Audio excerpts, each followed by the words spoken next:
Información, diálogo y análisis con nuestros invitados. 7:23 a.m, amigos, vamos a iniciar ya con nuestra primera entrevista de esta jornada porque existe preocupación entre las asociaciones de pacientes en el país. Preocupación porque, según sostienen, hay un silencio total sobre la actualidad, sobre la realidad del sistema de salud en el Ecuador, y también hay incertidumbre respecto de cómo el gobierno actual o el gobierno entrante podrá atender las necesidades que tiene este sector. Hay una demanda recurrente en torno a una exigencia para la actualización del Cuadro Nacional de Medicamentos Básicos. Vamos a hablar sobre este tema. Me acompaña Leticia Herrera, ella es presidenta de la Fundación Ecuatoriana de Esclerosis Múltiple. Gracias, Leticia. Buenos días, bienvenida. Muy buenos días, gracias a ustedes por su gentil invitación y por considerarnos para este espacio. ¿Por qué yo hacía referencia en la presentación de esta entrevista respecto de que esta demanda de una actualización del cuadro básico de medicamentos es recurrente en el país? Yo le decía fuera de micrófono, desde que yo ejerzo la profesión, he venido escuchando de manera permanente esta exigencia por parte de diferentes asociaciones de pacientes con enfermedades raras, con enfermedades catastróficas, y en ese sentido pongamos un poco en contexto y quizá compartamos el antecedente sobre lo que pasa en el Ecuador y por qué nuevamente hacen este llamado al gobierno nacional. Bueno, la explicación es sencilla. La tecnología, la investigación, hace que continuamente existan nuevos medicamentos que aseguren una mayor eficacia, menores efectos secundarios, es decir, menor riesgo, e inclusive en algunos casos que reduzcan los costos. Hay que considerar además que cada vez se diagnostican más enfermedades raras en el mundo. Actualmente se habla de que existen aproximadamente 8,000 enfermedades. En todo el mundo. En todo el mundo. Lo que quiere decir que la investigación debería ir a la par, cada vez teniendo más alternativas terapéuticas para este tipo de pacientes. En consecuencia, la actualización del Cuadro Nacional de Medicamentos Básicos es una necesidad imperante porque, repito, tiene que ir a la par. Lo que sucede actualmente es que en el Ecuador el Cuadro Nacional no cubre las necesidades básicas de los pacientes aquí, no solamente de enfermedades raras, de enfermedades catastróficas y enfermedades de curso común, es decir, las típicas por las que uno puede ir a una consulta en la red pública de salud, como un resfriado, un dolor de cabeza, entre otras. Por eso la recurrencia de nuestro pedido a las autoridades, en este caso el órgano rector que es el Ministerio de Salud, de que esta actualización sea con una frecuencia, digamos, apropiada. La última revisión se la hizo ya hace 2 años, la 11ª revisión. En el 2022. En el 2022. Por eso nuestro pedido de que se vaya actualizando, es importante mencionar que en países vecinos como Perú, por ejemplo, se la hace cada 15 meses. En países más desarrollados, cada 8 meses. ¿Cuál es el promedio en el Ecuador? 2 años. El promedio viene siendo 2 años. Entonces, por eso seguramente muchas de las personas que hoy nos escuchan dirán lo mismo que usted. Es algo que yo recurrentemente me he escuchado, y es que es así. Para la 11ª revisión también tuvimos que hacer más o menos lo que ahora estamos haciendo, un pedido, un giro de medios para que las autoridades por fin nos den la autorización, más bien dicho, actualicen este cuadro básico. En enero de este año, el ministro de Salud de ese entonces, el doctor Naranjo, salió a un medio público de igual manera a decir que esta revisión ya se estaba haciendo, que habían involucrado a personas del medio como sociedades científicas, la academia, como debe ser, ¿no? Y que la revisión terminaría ahí en marzo. Es decir, los ecuatorianos por fin teníamos en marzo el Cuadro Nacional de Medicamentos. Sin embargo, ya es abril. Es abril, pero lo más triste de esto es que el nuevo ministro, el doctor Lama, de igual manera en un medio de comunicación, dijo que tal revisión no está hecha y que no hay fecha para entregar ese Cuadro Nacional de Medicamentos. Esto nuevamente nos deja incertidumbre y abandono total a los pacientes con enfermedades raras y, repito, a los ciudadanos en común que vamos a través de la Red Pública de Salud a atender nuestras necesidades de este tema. 8,000 enfermedades raras a nivel mundial, decía usted. ¿Hay quizá alguna referencia o alguna data del registro que se tenga respecto del caso ecuatoriano? ¿Cuántas enfermedades aproximadamente? Entiendo que en muchos casos también hay subregistros, por lo que es a veces complicado levantar esta información, pero ¿existe alguna data en ese sentido? ¿Cuántos medicamentos componen actualmente el cuadro básico de medicamentos? Un poco para tener esta referencia. Esa es otra arista importante que en el Ecuador no se le ha dado la debida atención, una data precisa de cuántas enfermedades existen. Nos estamos más bien basando a estudios extranjeros, lo que en otros países ya se está dando atención, aquí no, y es nuestro pedido, un listado oficial de enfermedades raras. ¿Qué pasa en el Ecuador? Hay un listado de 106 enfermedades que están mezcladas entre raras y catastróficas. Que no es lo mismo. No es ¿En lo dónde mismo, radica la diferencia? confunde.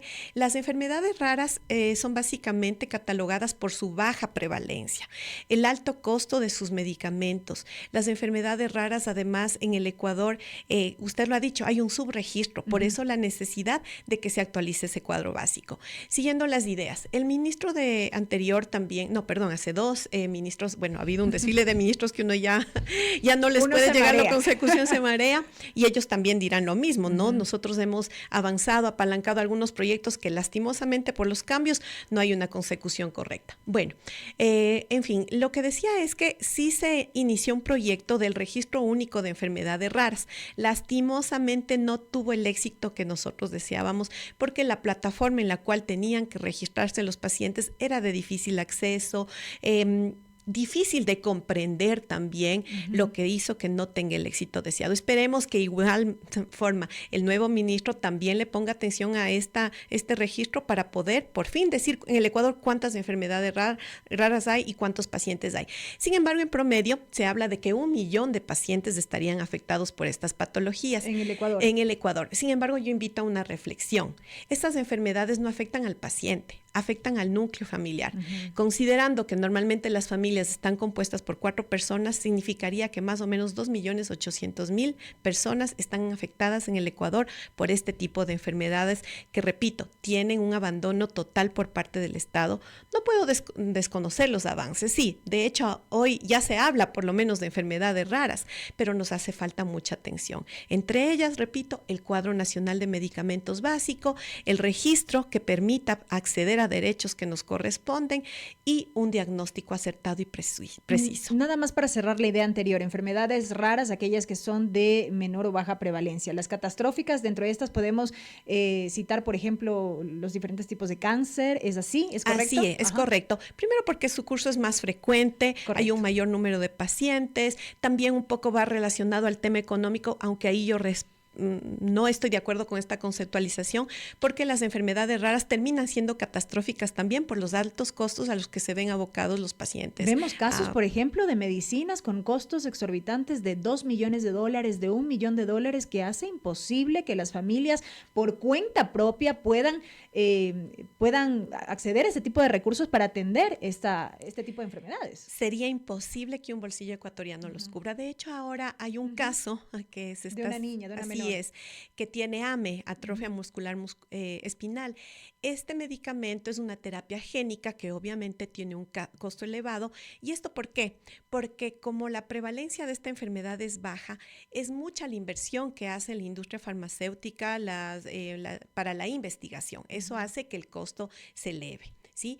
¿Qué están haciendo los papás de esta niña? Una colecta de fondos, nuevamente poniendo a prueba la solidaridad de los ecuatorianos, lo cual no es justo, porque además consideremos que de todas maneras los papitos de esta niña han tenido la oportunidad de difundir su caso, pero ¿qué pasa en la ruralidad? ¿Qué pasa con las personas que no tienen acceso a internet, que no tienen educación? Tristemente mueren con sus niños sin ni siquiera a veces llegar a un diagnóstico. Esa es otra problemática de las enfermedades raras.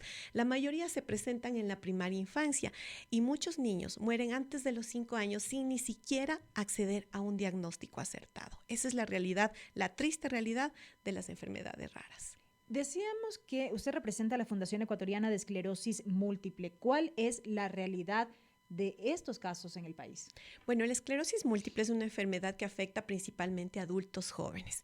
¿Qué quiere decir esto? Que un joven de entre 20 años que está iniciando su vida estudiantil o laboral, de repente recibe este diagnóstico y cambia totalmente su vida. No pasa en la infancia, no ¿Ha habido casos? Hay casos. Okay. De hecho, hace un año atrás se diagnosticó aquí a una niña de 15 años. Sin embargo, digamos que el promedio es a partir de los 20 años. A partir de la adultez. A partir de la adultez más o menos. Pero es cuando uno inicia su vida, digo yo, laboral, cuando empieza tal vez a tener la intención de contraer matrimonio, en fin. Un joven de 20 años tiene muchos sueños por cumplir y de repente recibe este diagnóstico. ¿Qué pasa con la esclerosis múltiple? Es una enfermedad neurodegenerativa que puede ser discapacitante si no es atendida a tiempo porque es progresiva.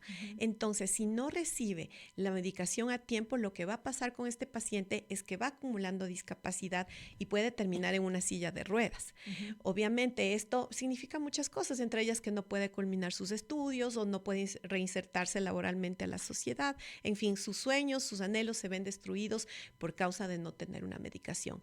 Hace un par de meses atrás, cuando ya se escuchaba este tema de que no hay una actualización debida del Cuadro Nacional de Medicamentos, ojo, tampoco hay abastecimiento, que son dos cosas diferentes que hay que considerar. Y sobre eso quería hablar más adelante, así es. Un joven de 22 años que hace poco terminó su carrera, que está iniciando un emprendimiento, me llamó muy preocupado y me dijo, Leti, hace pocos días atrás conversé con un chico de mi misma edad que tiene esclerosis múltiple y me dijo que ya en el hospital de él no le estaban dando medicación y me dice que ya se está sintiendo mal, que ya está sintiendo los efectos de no tener la medicación y estoy muy preocupado. ¿Qué va a pasar con nosotros, Leticia? Ese pedido yo lo elevo a las autoridades. ¿Qué va a pasar con los jóvenes con esclerosis múltiple y otras enfermedades que tienen esta incertidumbre de no saber qué va a pasar con su vida, que están haciendo todo lo posible por salir adelante, sin embargo dependen de decisiones estatales que no se están dando de la debida forma, como nosotros lo esperamos? ¿Qué pasa con el abastecimiento justamente ahora mismo?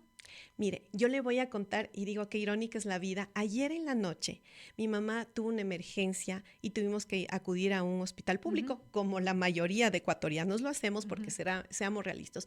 Aunque sería una necesidad, no todos tienen un seguro privado. Fuimos al hospital, le atendieron. Inició a las 3 de la tarde este Vía Crucis, ¿no? Terminamos siendo atendidas 8 de la noche, hora en la que nos dijeron que no tenían los insumos que necesitamos.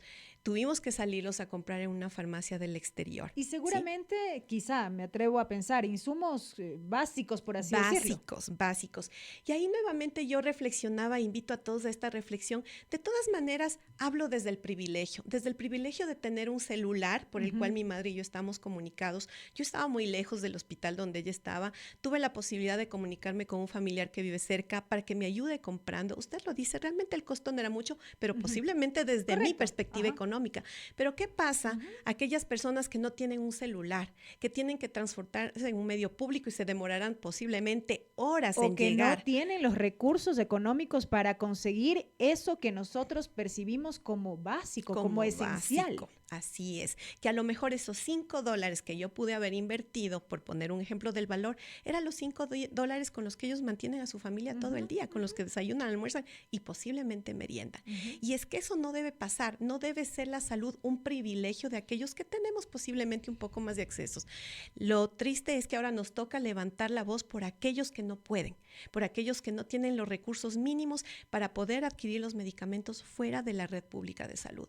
El ministro de Salud dijo, esto debe ser adquirido a través de la red privada. No es así, señor ministro. ¿Qué pasa con la mayoría de los ecuatorianos que no tienen seguridad social, que no tienen recursos mínimos para poder adquirir medicamentos? Ojo, las medicinas no es lo único que necesita un paciente con una enfermedad rara o catastrófica. Necesita terapias físicas, rehabilitación. Ojo, la salud mental también se está dejando de lado. Lo que yo les contaba, esta anécdota del joven que me decía, ¿qué va a pasar conmigo, Leti? Seguramente le quitaba el sueño pensar que iba a tener los mismos efectos que su amigo estaba teniendo. Esto está pasando en el Ecuador con la falta de medicamentos en el Cuadro Nacional de Medicamentos Básico y además el abastecimiento que no hay, el suficiente como lo estoy viviendo en carne propia yo. Más allá de esta preocupación que evidentemente ha generado ese pronunciamiento del actual ministro de Salud como asociación o como asociaciones de diferentes enfermedades existentes en el país han tenido